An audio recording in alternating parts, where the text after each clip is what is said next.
In 1907, Britain and France embraced Russia.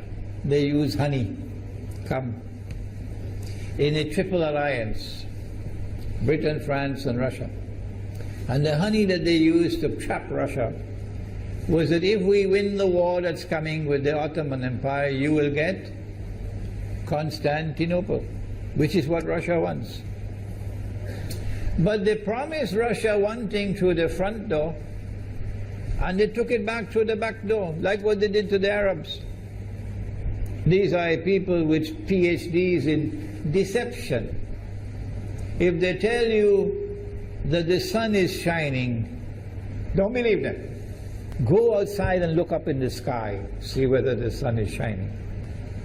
When the Russian army had fought in the First World War and had suffered the most losses, the brunt of the kill were Russians, and they were now winning the war, and the Ottoman Empire was collapsing, and the Russian army is only an arm's length away from Constantinople. They don't want Russia to get Constantinople. No. So what did they do? Russian Jews organized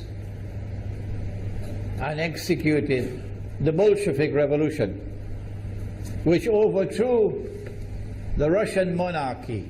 They killed the Tsar and the whole family, overthrew the government, and took Russia out of the war. So the Russian army had to stop in its tracks and could not go to Constantinople. In other words, the Russian Jews stabbed Russia in the back. They did more than that. They brought communism. Communism is not Russian. These dum-dums don't understand that. Communism was created to destroy Russia. Why don't these dum-dums understand it? Communism is not Russian. Communism was created to destroy Russia, to destroy the Russian Orthodox Church. So they brought communism in the Soviet Union. And for the next 60, 70 years, this Zionist-created entity called the Soviet Union waged war on religion, waged war on the Russian Orthodox Church, killed the priests, closed down the monasteries and churches and so on. 60, 70 years. And then, when the appropriate time came and Israel came into being, it is this same Soviet Union which opened the doors for millions of Russian Jews to now migrate to Israel. If you go to Israel today, you might believe you're in Russia. So many people speaking Russian. These are the Russian Jews. And then the Soviet Union, 6 years after Israel came into being, did something strange and mysterious. Crimea is Russian territory. Crimea is a part of Russia. The Soviet Union decided to give Crimea as a gift to Ukraine. Why did they do that?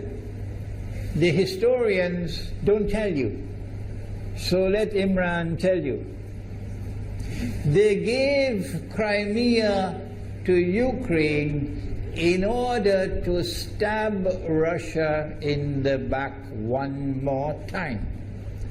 Because if Russia loses Crimea, it will enhance Israel's security. The Russian Navy is based in Crimea, and there's a straight line from Crimea to Constantinople. To get out of the Black Sea And to get into the Mediterranean Sea, you got to pass through the Bosphorus. And the city of Constantinople is located right there on the Bosphorus. So they gave Crimea as a gift to Ukraine. They never bothered to consult the people of Crimea and get their consent. No. They never bothered to seek the permission of the Russian people. No. But Washington doesn't want to hear that. The foolish man who now sits in the White House of the United States, the foolish man who would like to pretend that he's a man of wisdom, he doesn't want to hear. But what are the rights of the Russian people? Were they not violated? Do they not have the right to correct Iran and recover the territory which was unjustly taken away from them on Israel's behalf? Obama doesn't want to hear that. It's inconvenient for them. But in this masjid, we will expose whether it's convenient to you or not. They did more than that. Not only did they give Crimea to Ukraine, but earlier on they gave eastern Ukraine. Eastern, part of it now eastern Ukraine was Russian. It was Russian. And the Soviet Union gave it as a gift to Ukraine. Why is it being given to Ukraine? Answer is that when the proper moment comes, the same people who brought the Soviet Union into being now have a method by which they can cause it to collapse. The method that they're using now in Venezuela, popular demonstrations, they did it in Egypt, they did it in Tunisia, they are masters of that. They did it with the Soviet Union. I used to think that the Soviet Union collapsed because of Allah's kindness. But I was wrong. No, it was the Zionists who brought down the Soviet Union because they didn't need it anymore. Like tomorrow they wouldn't need you anymore, Saudi Arabia. And they wouldn't need you anymore, Islamabad. When will you understand that? They'll just throw you to the dogs. You served them long enough. So they brought down the Soviet Union.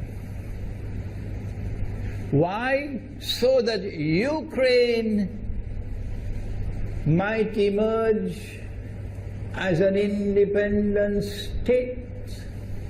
That's danger for Russia. They prepared the way. And now Ukraine emerges as an independent state. So the rope is around Russia's neck now. And from that day, when the Soviet Union collapsed, until yesterday, the relationship between Russia and Ukraine was always problematic.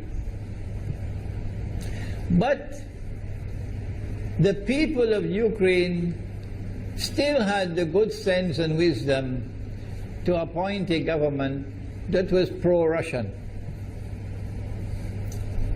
The Zionists decided it's time for us to use our, the street demonstrations. And last October, November, December, the world witnessed Caracas all over again.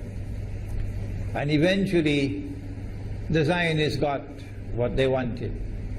You have the money, and you can send in your special people, snipers who will kill, and so on, throw petrol bombs and so on. And eventually they got what they wanted. They created enough havoc. May Allah protect Malaysia from that. Ameen. Ameen. And the president of Ukraine fled. He's a democratically elected according to your method, Mr. Obama, according to your system. He's a legally elected president of Ukraine. And he had to flee. And these hypocrites in Washington and London and Paris, who would like us to believe that they are honorable men. They are not. Instead of standing on the side of the legally appointed president and demanding the rule of law, they all showed their colors as hypocrites in immediately recognizing the new government in Ukraine. The new government in Ukraine is anti-Russian. That's what they wanted. That's why they brought down the Soviet Union, to bring in a Ukraine into being as an independent state, and then to eventually get an anti-Russian government in Ukraine. If by Allah's kindness Putin had not intervened and been so spectacularly successful, this is what the plan would have been. The new government in Ukraine would have joined NATO, and Russia could not stop it. And when the new government in Ukraine joined NATO, NATO will then send its armed forces into Ukraine. It could include nuclear weapons. Then Ukraine will pick a fight with Russia and decide that Russia must now vacate Crimea. Shut down your naval base. The rope is now tightened around your neck. Russia has to put its tail between its legs and withdraw its fleet, Black Sea Fleet, from Crimea. Russia is no longer a naval power. Crick crack, you finish. And Israel will celebrate. That was the master plan. But Allah planned, and Allah's plan was successful. And it is time for the Muslim world to recognize and to see, I cannot influence governments, so what can I do? Don't bother, you waste your time with governments. But the people can understand that this was Allah's plan.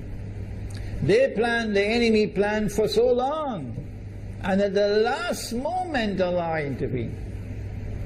And Putin was able to get the people of Crimea to vote in a referendum. And they voted 90-something% in favor of returning to Russia. They were a part of Russia, and they want to return to Russia. So Putin was successful in delivering to the Zionist movement the first defeat it has ever suffered, significant defeat, in the more than 100 years since the Zionist movement was established. If that is not a sign from Allah, it's time for you to wake up.